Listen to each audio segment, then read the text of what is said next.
Salut! On a parlé du brevet la dernière fois, on va parler aujourd'hui des prototypes. C'est-à-dire que quand vous développez un nouveau produit et que vous voulez l'industrialiser, il va forcément y avoir des prototypes. Donc des prototypes, c'est en gros une version fonctionnelle, pas forcément terminée dans les finitions, mais qui va vous permettre de tester les fonctions de votre produit et voir si ça marche. Donc pour le Stedigo Evolution, on en est totalement au stade du prototypage. C'est-à-dire que dans les grandes lignes, la théorie est prête et on l'a. Alors voilà, en fait il y a eu plusieurs prototypes, je vais vous faire un petit peu le cheminement. Donc au départ on a des théories et on se dit ce produit est bien, mais pour l'améliorer on va rajouter telle technologie, on va faire ça de telle manière, et ensuite il faut tester pour voir si ça marche. Donc là on va bricoler un petit truc avec des barres de métal, avec des règles, du scotch, etc. Et on teste pour voir si le principe physique fonctionne sur notre produit. Une fois qu'on a vérifié que ça fonctionnait, on se dit super, on a une nouvelle technologie, on va pouvoir peut-être la breveter, etc. En tout cas, ça va être un aspect différenciant de notre produit. Et ensuite, il faut donc l'industrialiser. Pour industrialiser, il va falloir faire des plans. Donc là, on rentre dans l'ordinateur, on fait des plans, en 2D si c'est un produit simple, en 3D si c'est un produit complexe avec des pièces qui rentrent les unes dans les autres et tout ça. Et on va passer donc à un deuxième prototype où là en fait on va faire fabriquer par le fournisseur les pièces pour les assembler et pour voir justement s'il y a des nouveaux soucis qui sont ressortis. Donc par exemple pour le Stedigo Evolution, comme c'était vraiment...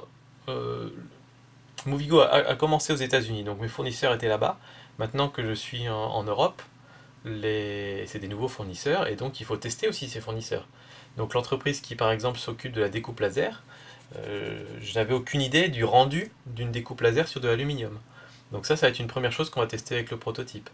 Deuxième chose, ce produit qui a été découpé au laser passe ensuite à l'anodisation sur lequel on va mettre une petite couche protectrice noire qui est du plus bel effet. Mais encore une fois, c'est une autre entreprise qui fait ça, donc il faut voir s'ils font pas ça n'importe comment, si c'est pas tout sale avec des poussières dedans, etc. Pareil pour la sérigraphie, là on va venir inscrire des annotations, des lettres, des chiffres, des couleurs et tout ça. Et donc quelque part, ça c'est la première fonction du prototype, c'est que, enfin de ce deuxième prototype plutôt, c'est de voir si le rendu fini va être bon et correspond à vos attentes. Parce que si votre première commande va être de 100 pièces ou de 1000 pièces, vous n'allez pas faire 100 pièces ou 1000 pièces sans avoir vu le produit et sans l'avoir validé de vos yeux et de vous avoir dit ok, ça c'est la qualité que je veux et on y va. Donc vous allez d'abord faire fabriquer une pièce, 4 pièces, 5 pièces, 10 pièces. J'aurais tendance à dire essayez de faire 3, 4, 5 pièces peut-être.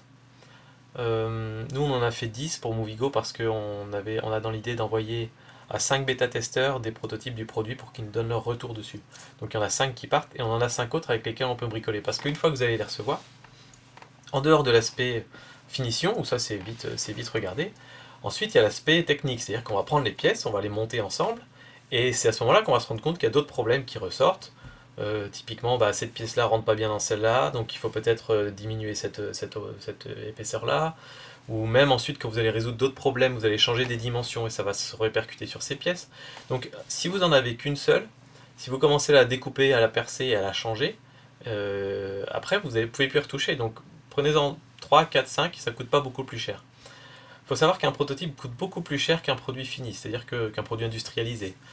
Typiquement pour Movigo, toutes les pièces de mon Stedigo réunies coûtent à peu près à l'achat aux alentours de 35-40 euros.